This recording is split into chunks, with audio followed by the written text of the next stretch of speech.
Bon, salut, je vais te faire la vidéo pour t'expliquer éventuellement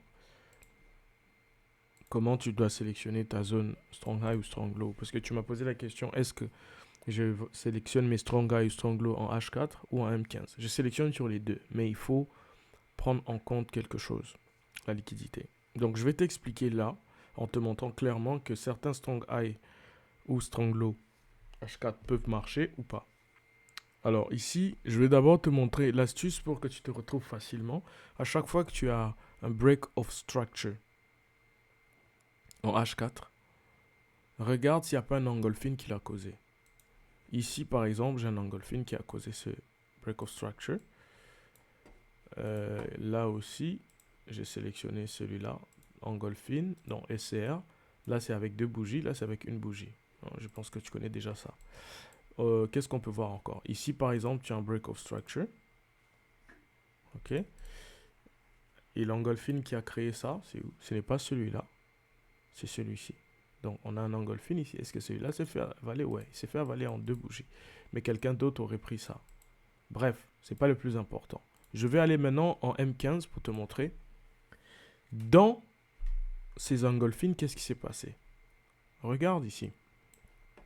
Lorsque tu as un engulfing H4 comme ça, ok, si tu te rapproches bien, tu vas remarquer qu'il y a eu un strong, dans ce cas un strong low, qui s'est formé en M15. Donc on a un build-up de liquidité, on a un sweep, et puis on a cassé la structure à la hausse. Qu'est-ce que ça nous donne? Ça nous crée un strong high M15. Maintenant, la question que je pose, c'est quoi? Est-ce que ce strong high M15 avait été respecté? Regardons dans le futur. Non. Tu sais pourquoi? On va voir ensemble. Repartons, je vais te montrer. Pourquoi ce strong high M15 n'a pas été respecté? Pour la simple et bonne raison qu'il y a un autre low ici. Et donc, ça fait des equal lows. Et pour nous, ça forme une liquidité. Donc, après ce sweep, même si ce strong high, il se dessine bien, il a une belle forme et tout, etc. Mais il s'est formé et il s'est arrêté au même niveau qu'un autre low. Si on regarde celui-là aussi en profondeur, qu'est-ce qu'on a? On a ici une cassure de structure, on a un low, on a aussi un build-up, un petit build-up par contre. Il n'a pas été aussi long que celui-là, mais le prix est quand même revenu. Et ici, il a validé le range, il a pris le sweep. Peut-être que c'est ici qu'on pouvait rentrer. Mais c'est l'engulfing que nous avons vu, c'est celui-là. Regardons sur H4, qu'est-ce qu'on a eu avant cet engulfing? Tu vois? Regarde là où s'est formé notre strong low qui s'est fait respecter, il n'y a pas d'engulfing. Tu vois? Mais est-ce que tu allais le trader? Je ne pense pas. Pourquoi? Regarde, tu es carrément au-dessus. En fin d'expansion, tu n'allais pas te dire ok que le prix va forcément continuer à la hausse. Tu allais t'arrêter ici parce que cette consolidation, tu dois d'abord voir une manipulation. On sait qu'après la manipulation, c'est là que l'expansion aura lieu. Donc, qu'est-ce que je vais t'expliquer par là en fait? C'est que ton strong, low ou high en H4 doit vraiment être clair. Il doit être visible si tu le choisis en H4. Maintenant, s'il n'est pas visible clairement, ok, le strong, low ou high en M15 que tu choisis doit faire partie d'un strong high ou strong low M15. Ici, H4, pardon. Ici, nous avons un strong high H4 et tu as vu un M15 à l'intérieur, mais qui s'est fait casser après. Le prix est revenu et le prix l'a fait sortir. Ok? Donc, en considérant ça, qu'est-ce qu'il faut comprendre? Il y a d'autres personnes, ok, qui auraient pris ça comme un strong low. Lorsque le prix revient ici, ils auraient cherché, euh,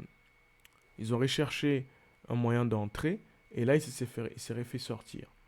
Donc, ce que tu dois observer, c'est quoi? Si tu as un engulfing H4, ce que tu dois avoir ici, c'est là que tu attends ton strong low M15 au retest de ton H4. Parce que ça va te donner deux confluences. Ça te dit que c'est une zone de demande qui va marcher et ça te donne une confirmation. Du coup, ton strong low M15 ou strong high M15 devient une confirmation. Ok? Je vais essayer de effacer tout ça et je vais repartir sur le H4. On va maintenant prendre un H4 qui a marché. Tu vois? Parce que là, tu viens de voir celui qui n'a pas marché. Prenons un H4 qui a marché. Lequel, par exemple? Ok. On a ici euh, un strong high. Et est-ce qu'il y a eu cassure? Tu peux regarder en line chart parce que c'est comme ça qu'on regarde bien notre strong high ou le strong low. Tu vois? En H4, on a un engulfing qui est formé dans un strong high. Ok? On a déjà un strong high H4 là.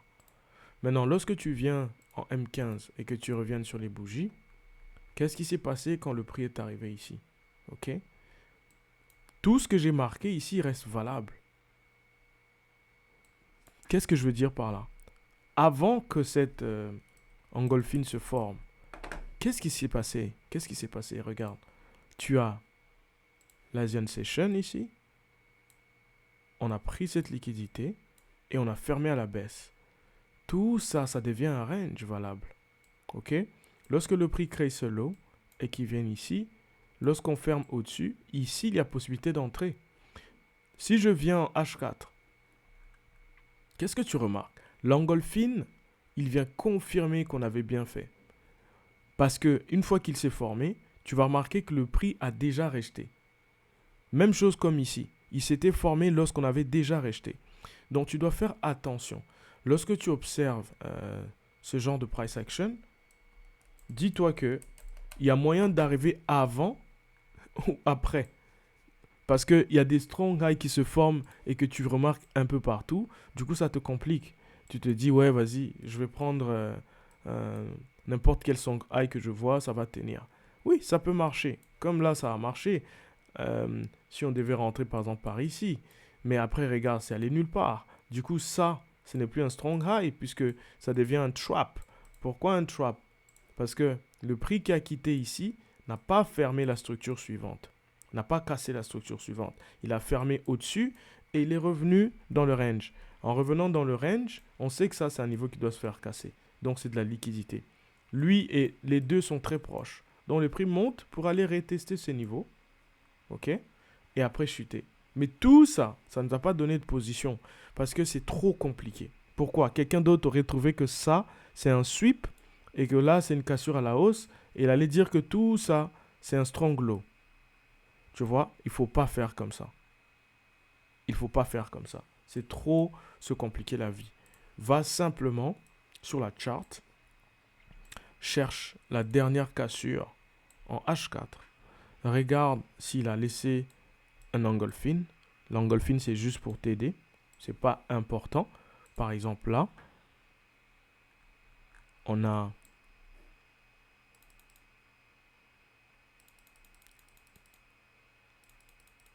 tu vois, qu'est-ce qu'on a? Ce que je te montrer maintenant pour que ça ait un sens, tout ce qu'on a fait ici. Tu vois ici que le prix est en train de descendre. Ok, il va s'arrêter un moment. En revenant sur ce qu'on avait dit, on avait ici un sweep. Disons que le marché s'est arrêté, il a fait un pullback. Après ce pullback, sweep. Et quand est-ce qu'on a cassé la structure? C'est là. Là, on a une formation de strong high. Tu as déjà un strong high en H4. Ok? Maintenant, lorsque tu te dis que tu as ton strong high en H4, tu t'attends à quoi? Tu t'attends à ce que le prix revienne dans ton strong high, dans ton range, et qu'à l'intérieur de ton range, là, que tu trouves un moyen, donc de là à là, que tu trouves un point H4, peu importe où il se trouve, pour que tu prennes ta vente. D'accord? C'est à ce moment-là que ton strong high M15 vient en jeu. Le strong M15, c'est juste le refinement du strong H4. Parce que dans l'intérieur d'un reversal H4, il y aura forcément un reversal M15. Quand tu as déjà trouvé celui-là comme ça, tu regardes comment le prix est revenu à l'intérieur. Maintenant, tu as le droit de faire ceci. Tu as le droit de venir en M15, marquer celui-là, marquer ici, et là tu as un petit range. Tu vois? Ce petit range peut te permettre de rentrer. Dans ce cas précis, il ne t'a pas permis. OK? Mais tu continues avec cette idéologie-là. Donc tu continues à suivre la formule. tu vois, high, et à un moment donné, tu vas trouver un point d'entrée. Donc, dans un strong H4, jusqu'à ce que le prix revienne lui donner le trade, tu vas remarquer qu'il y a beaucoup de strong M15, mais qui vont dans la même direction que le H4. Ok? Ici, comme on avait déjà dit, c'était cassure, break of structure, retest. Ok? Ça n'a pas donné quelque chose pour nous parce que c'est pas dans notre, ça ne nous a pas donné le niveau qu'il faut. Mais tu vas voir tout ce qui est bleu et vert sont nos fenêtres de temps où on peut prendre notre position. Ok? Regarde ce qui s'est passé ici. Après ici nous avons quoi? Nous avons un sweep. Et puis après ce sweep nous avons cassure de la structure. Donc ce range devient valable. Est-ce que le prix est venu en H4 toucher Malaysian SNR? On n'a pas de point d'entrée ici. Pourquoi on n'a pas de Asian Session? Il était déjà sweep. Donc on n'a pas la possibilité d'entrer maintenant. Qu'est-ce qu'il y a le jour suivant? Le jour suivant, on a ici une consolidation. Ok. Cassure. Mais en regardant en haut, on a laissé un peu de liquidité. Mais c'est les heures comptent. C'est le high de l'Asian Session. Ok. Et l'après-midi de New York. Ces deux niveaux, c'est pas de la liquidité. Il n'y a pas des vendeurs qui sont rentrés avant la fermeture du marché. Ça, c'était les sorties. Donc, il y a des acheteurs qui sont sortis, qui ont fermé leur position. C'est ce qui a baissé le prix. Ok? Donc, c'est pas un double high ou un equal highs. Il faut savoir regarder l'heure, ça compte. Donc là, nous avons un high Asian Session. Nous avons une cassure de structure. Moi, je considère qu'il y a prise de liquidité ici. Donc ça, c'est un strong high. Mais strong high formé dans l'Asian Session. Peu importe. Mais ça reste un strong high. Pourquoi? Parce que lorsqu'on a fait ça et qu'on a créé ce high, il y a un range qui s'est formé. Nous, on attend que le prix revienne parce qu'il y a des highs et des lows qui se créent en line chart. Maintenant, si on revient, on veut que le prix revienne à l'intérieur et qu'il casse un point de structure. Il a fait ça, il est revenu jusque-là. Si je regarde ici, à partir de là, je vais trouver un point H4 qui pourra me donner une vente. Mais ce n'est pas notre fenêtre de temps. Attention. Tu vois? On ne rentre pas. Tout ce que je te montre, c'est que le strong high M15 a fonctionné. Maintenant, qu'est-ce qu'on a en deuxième lieu? On va maintenant se concentrer sur ce mouvement qui est tombé, un mouvement baissier, et qui a pris la liquidité de l'Asian Session. Ok? On est toujours dans notre range. Ok? Mais curieusement, le M15 a formé encore un strong high. Regarde. High, sweep, on peut prendre London Session High. On a respecté le strong high qui s'est formé, puisque je t'avais expliqué que c'était un strong high. Il doit se faire respecter. Donc, on a pris cette liquidité, on a créé un autre high qui va se faire respecter. On a cassé ici et on a créé un autre range. Le high qui s'est formé pour créer la nouvelle chute après, il s'est fait casser. Donc, ce range est validé. Nous, on s'attend à quoi? Que le prix vienne prendre cette Asian Session. Lorsqu'on est là, on revient maintenant sur H4. Regarde très bien ce que le prix va faire. Allez, on y va. On a vu ce high. Là, nous, on est ici. OK? Regarde là où on est. Regarde là où on est. C'est-à-dire, soit on prend le début de cette bougie, qui est la dernière bougie qui nous donne la chute. OK? Soit on rentre directement, comme nous on le fait, avec le Malaysian SNR, avec le key level.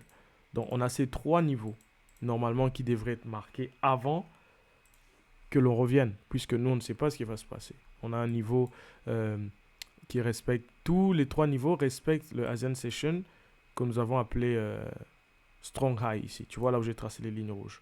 Donc, première chose que le prix a fait, lorsqu'on revient ici, on a l'Asian Session. OK? Regarde. J'ai tracé ça un peu plus tard, mais on va revoir ça. On va voir la suite après. Je vais d'abord aller tracer sur ces niveaux. Qu'est-ce que je viens de faire? Je sais pas trop ce que ça veut dire. Ok. Bah écoute. Voilà.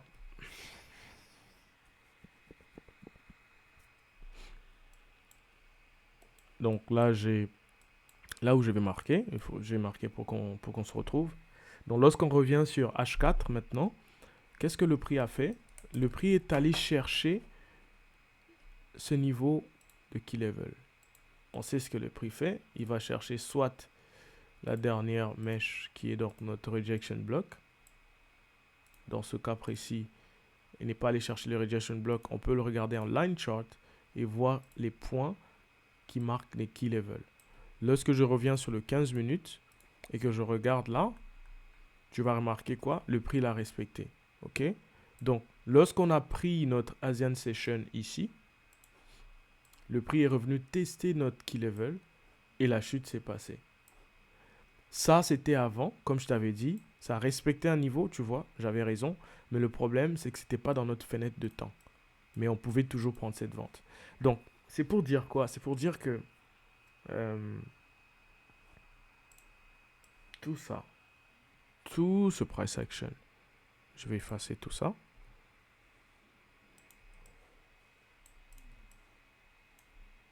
On va effacer tout ça. On va revenir sur H4 et on va marquer les niveaux, différents niveaux. On avait principalement ce point-là et ce point-là. Les autres venaient après. Donc là, tu as un strong high M15, ok, qui a été respecté, mais il est dans la direction d'un strong high H4. Ici, tu as aussi un strong high M15 qui a été respecté. Ok? Lorsque tu regardes ça, tu as des trades comme on les prend d'habitude. Ici, mais c'est en dehors de notre kill zone. C'est pour les plus courageux. Tu mets 10 pips et tu vises la prochaine liquidité. Là, tu l'auras le lendemain. Et l'autre, même position, quasiment presque même point d'entrée.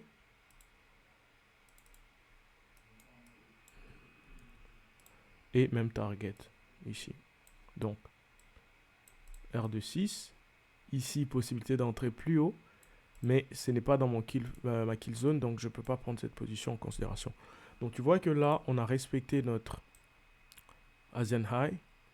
On a respecté nos key level. Et on est rentré dans la direction de notre strong high. Mais il faut savoir que ce qu'on appelle un strong high, il y a 3 conditions principales. Un strong high, c'est après la prise d'une liquidité importante. Ici, on voit que c'est un daily high. Cassure de niveau de structure. Ici, on voit que c'est le point de l'ASEAN Session Low. Et le range est formé. On attend à ce que le prix ferme au-dessus pour qu'on valide ce range-là. Tu vois, mais le prix n'est pas revenu. Le prix ne revient pas tout le temps. Sauf qu'en faisant ça, il a formé un autre strong low ici, qui a maintenant été le range que nous avons respecté. Tu vois? Et c'est comme ça que tu vas trader tes strong high M15. Mais en réalité, tous les strong high M15, quand tu vas observer, il y a toujours un engulfing H4 qui va te le confirmer. Là, tu as un engulfing H4. Ici, tu as un engulfing H4. Là, tu as un engulfing H4. Si on revient à M15, tu vas les voir, tous les strong high, strong high, strong high. Tu vois? L'engulfing H4 vient te confirmer en fait qu'il y avait eu retournement en H4. Quand toi tu vas regarder en M15, tu trouveras forcément un strong high ou un strong low. Voilà. J'espère que tu comprends quelque chose par rapport à tout ça et que ça t'explique comment tu peux faire pour utiliser la zone M15. Le strong high maintenant H4 lui-même comme ça, comme je t'avais dit, si tu es en train de le trader, le niveau que tu vas utiliser pour entrer, ça ne sera pas un H4. Tu vois, par exemple, je vais prendre un niveau qui a marché par exemple, juste pour te montrer. Prenons lequel. Oui, ça par exemple. Ok, regarde. Tu vois ici, sweep, création, parce que lui, quand il a sweep ici, quand on a fait ce sweep, il n'a pas cassé la structure. On a cassé la structure après là. Donc ici, il y a prise de liquidité, cassure, j'ai un strong low. en H4, mais il faut savoir qu'il fait partie d'un engolfing d'un higher time frame. Tu as vu quoi? On a un engolfing quoi ici? On a un engolfing daily. Dans cet engolfing daily, il y a en H4 un strong low qui s'est formé, ok? Et ce strong low, tu vas l'utiliser. Ce strong low, tu vas l'utiliser en daily. Donc si tu es là, tu es en H4, tu vois, quand le prix est revenu dessus, quand le prix est revenu, que ce soit là ou là, si tu reviens sur le daily, tu vas voir qu'il y aura forcément un niveau. Sorry. Tu verras qu'il y a un niveau là. On a le premier et là, on a le deuxième. Tu vois que le prix est revenu dessus et qu'en daily, tu pouvais rentrer. Donc voilà un peu comment tu trouves tes strong high, tes strong low. H4 pour M15, daily pour H4. Voilà.